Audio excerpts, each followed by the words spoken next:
Says I'm live. Let me get where I can see what I need to say. Make that smaller, put that over here. All right. Hi there. As you might know or guess, I typically edit these videos a day or so in advance, usually edit them the day before they go up.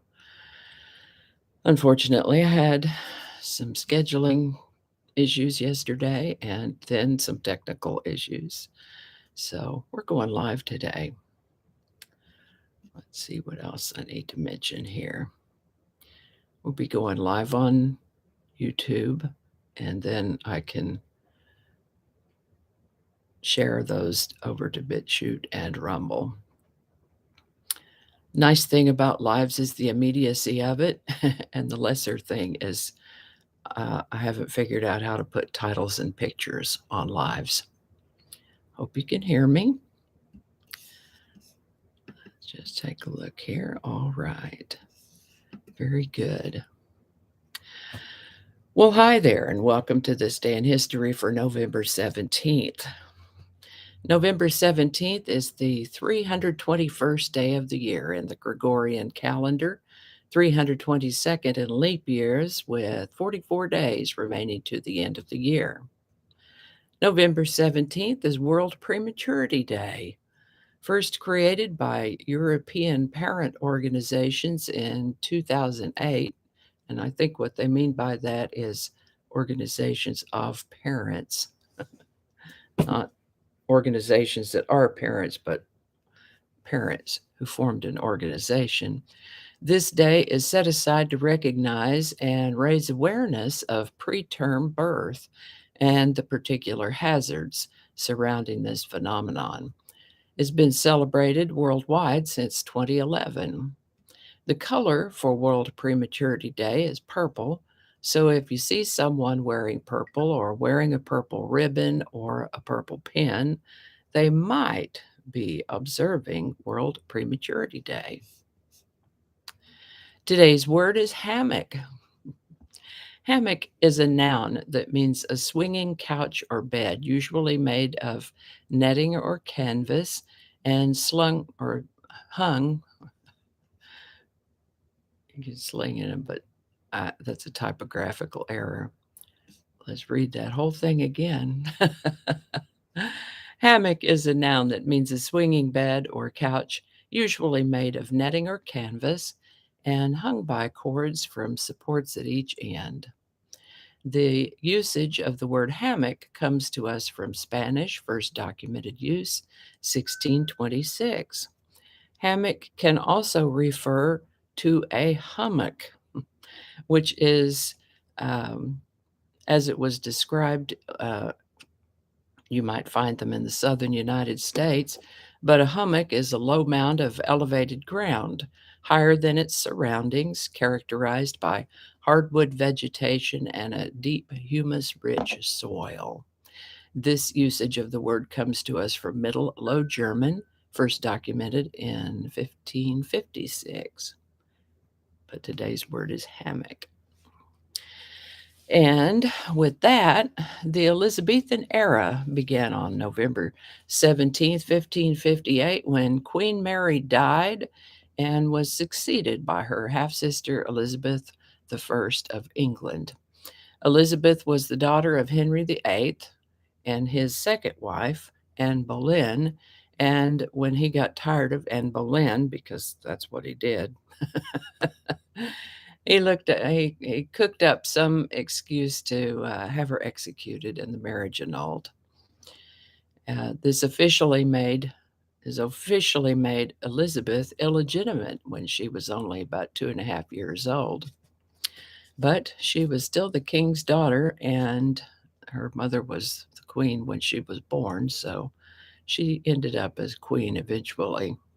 Elizabeth changed a lot of things, where some rulers were really rigid about things like religion, for instance. Elizabeth was more open-minded and sympathetic to the idea of a Protestant faith.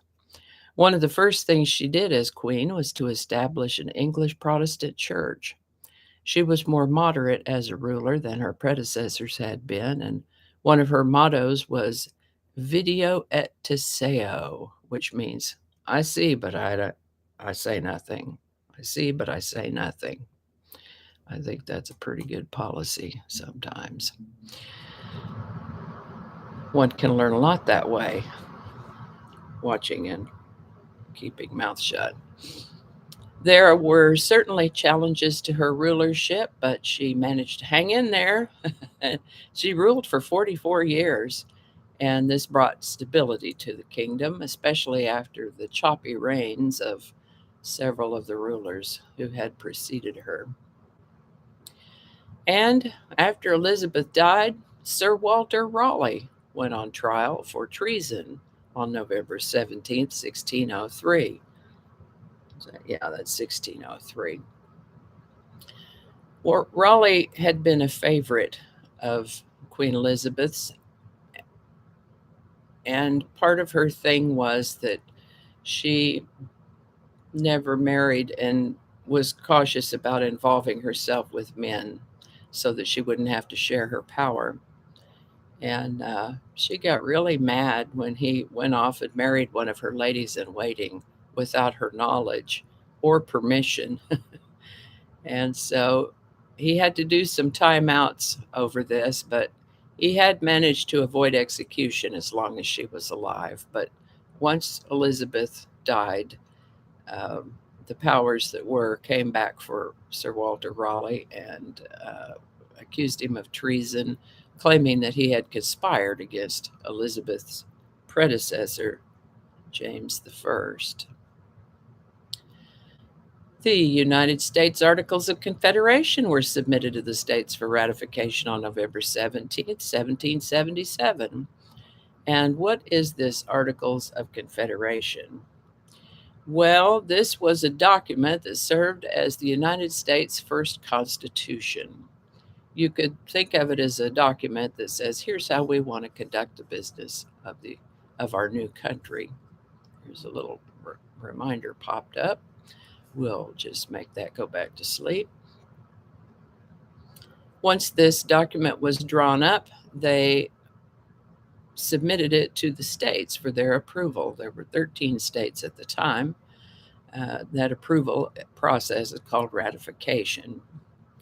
The founding fathers had wisely decided that all 13 states need to be on board and signify their agreement by ratifying this document. So this was the day they sent it out to the states for ratification. That process took about 4.5 years for all 13 states to get that done, but they finally did, and it was March 1st of 1781 when the last ratification came back, and then the Congress of the Confederation came into effect and served until 1789 when the present day Constitution came into effect.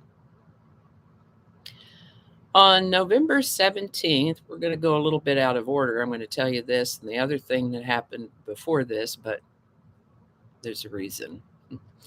On November 17th, 1939, 9 Czechoslovakian students were executed in response to anti Nazi demonstrations prompted by the death of Jan Opletal less than a week previously. All Czechoslovakian universities were then shut down and more than 1,200 students sent to concentration camps. We don't like what you're saying, so off you go. Since this event, International Students' Day is celebrated in many countries, especially in the Czech Republic. International Students' Day. Now, this is the birthday of Canadian singer-songwriter Gordon Lightfoot, born November 17th, 1938. Best known for folk rock, and country music, his songs include such songs as If You Could Read My Mind, Sundown, Rainy Day People, and The Wreck of the Edmund Fitzgerald. If you're of a certain age, you probably got some of those playing in your head right now, just like I do. Oh. Not only did Gordon Lightfoot sing his songs, other notable artists have sung the songs he wrote. It's a long list, but I'll mention a few of them. Drop some names here: Elvis Presley, Eric Clapton, Peter, Paul and Mary, and Bob Dylan. There was a long list of people that have done Gordon Lightfoot songs.